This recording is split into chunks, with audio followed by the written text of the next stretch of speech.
Assalamualaikum warahmatullahi wabarakatuh. Alhamdulillahirabbil alamin. Allahumma salli ala Muhammad. A'udzu billahi minasyaitonir rajim. Wa minhum may yaqulu rabbana atina fid dunya hasanah wa fil akhirati hasanah wa qina azabannar.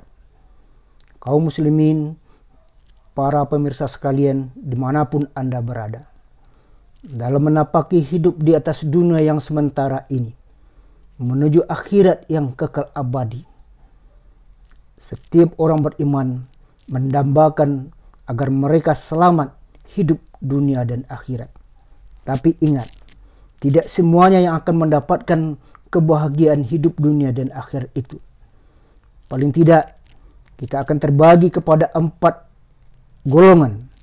Pertama, ada orang yang mungkin hanya bahagia di atas dunia ini saja.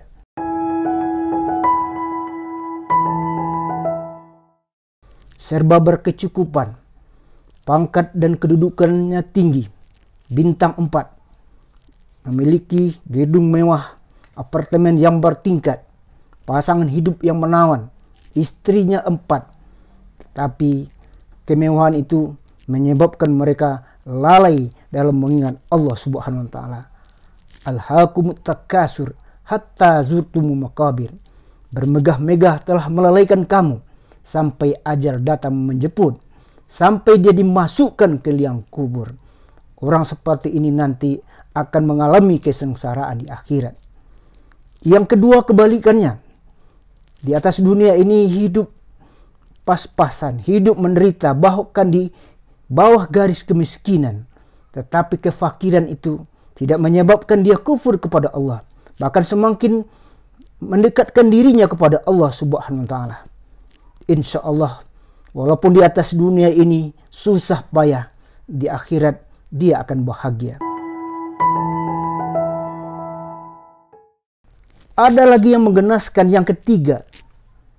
Sudahlah di atas dunia hidup menderita, merana, sementara dia juga lupa kepada Allah Subhanahu wa taala, tidak taat kepada Allah, maka nanti dia di akhirat pun termasuk orang-orang yang akan melakukan penyesalan.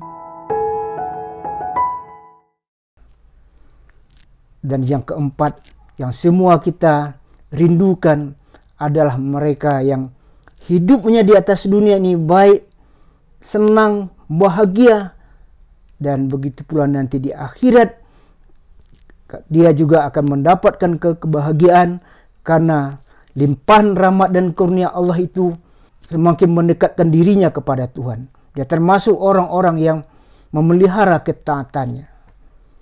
Hadirin sekalian yang dirahmati Allah Subhanahu wa taala, tentu semua kita ingin agar meraih kebahagiaan dunia dan akhirat.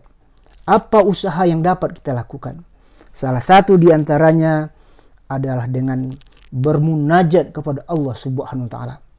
Kalau kita sungguh-sungguh berdoa, insya Allah pintu langit akan terbuka. Doa kita akan diijabah. Wa iza sa'alaka ibadi anni fa inni qarib. Ujibu da'watad da'i iza da'ani. Falyastajibuli wal yu'minu bi la'allahum yarsudun. Ketika hambaku bertanya kepadamu, wahai Muhammad, tentang aku, katakanlah Allah itu dekat. Allah akan mengabulkan doa hamba. Falyastajibuli, maka penuhi pula panggilan Allah. Wal yu'minu bi, dan harus dengan dasar iman. Mudah-mudahan mereka pada jalan yang benar. Jadi persyaratan doa itu diterima paling tidak ada 2. Pertama, falyastajibuli, dipenuhi panggilan Allah. Kemudian yang kedua, harus dengan dasar iman. Perintah-perintah Allah kita kerjakan. Perintahkan untuk sholat, aqimus sholat, wa atuz zakah, bayar zakat, kutiba alaikumus syiyam, menunaikan ibadah puasa, walillahi ala nasi hijjul bait, atau panggilan untuk menunaikan ibadah haji, dan begitu juga perintah-perintah yang lain harus dikerjakan. Di samping perintah Allah juga perintah Rasulullah Shallallahu Alaihi Wasallam. Antara lain Nabi katakan, arba'un u'tiyahunna faqad u'tiya khairu dunya wal akhirat. Ada 4 hal kata Nabi. Kalau yang 4 ini bisa dikerjakan, kepadanya akan diberikan keselamatan hidup di dunia dan begitu pula kebahagiaan nanti di akhirat. Pertama, lisanun zakir.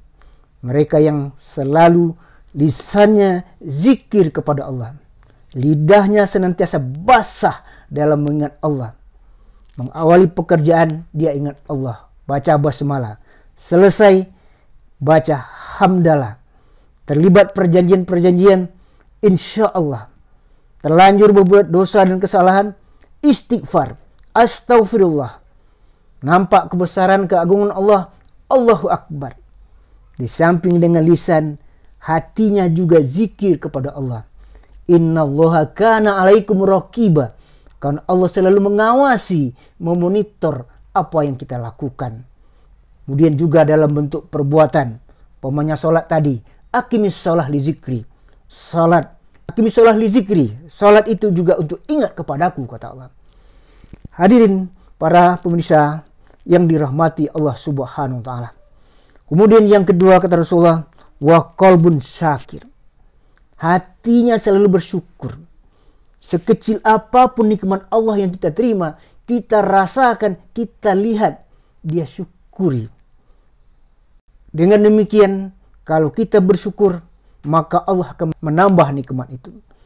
Lain syakartum la azidannakum wa la in kafartum inna azabi lasadid. Siapa yang bersyukur, aku tambah. Tapi kalau tidak bersyukur, Allah akan memberikan azab. Dan azab Allah itu pedih. Dengan apa kita diazab? Dalam ayat lain dijelaskan, mereka yang tidak mensyukuri nikmat itu digambarkan, wadaraballahu qaryatan kanat aminatan mutmainnah ya'tiha rizquha ragadan min kulli makan fa'azaqahu libasal ju' wal khauf bima kanu yasnaun. Allah membuat perumpamaan terhadap sebuah negeri yang aman, stabilitasnya terjamin, tidak ada kerusuhan, tidak ada unjuk rasa, tidak ada teror. Kemudian negeri yang tenang, tentram, dan rakyatnya sejahtera. Rezeki mengalir dari berbagai pintu. Tapi fakafar, dia kufur dengan nikmat Allah. Fa'azaqa libasal ju' wal khauf bima kanu yasnaun. Maka Allah akan timpakan kepada mereka kelaparan dan ketakutan akibat dosa-dosa yang mereka perbuat. Jemaah sekalian. Lalu yang ketiga, wabannun alal bala'is sabir. Mereka yang apabila ditimpa oleh musibah, dia sabar. Kita teringat unggahan Ketua Majelis Ulama Indonesia Sumatera Barat Al-Mukarram Buya Gus Rizal Gazahar, katanya kalau orang beriman ditimpa musibah bagaikan emas masuk ke dalam sepuhan. Tapi kalau orang kafir merupakan azab, bahkan seakan-akan sudah dimasukkan ke dalam neraka. Jadi sabar kita apabila musibah datang menimpa kita. Hari ini dunia dilanda oleh pandemi COVID-19. Itu merupakan musibah. Dan orang beriman menanggapi itu dengan kacamata iman. Dia sabar. Sabar dalam menerima ketentuan Allah. Sabar dalam mengikuti maklumat-maklumat yang disampaikan oleh para ulama kita.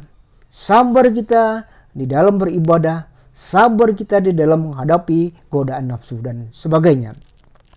Lalu yang keempat, kata Rasulullah, kalau memang ingin bahagia dunia akhirat itu adalah mereka yang wa zaujatun la tabghihi khaunun fi nafsiha wa maliha.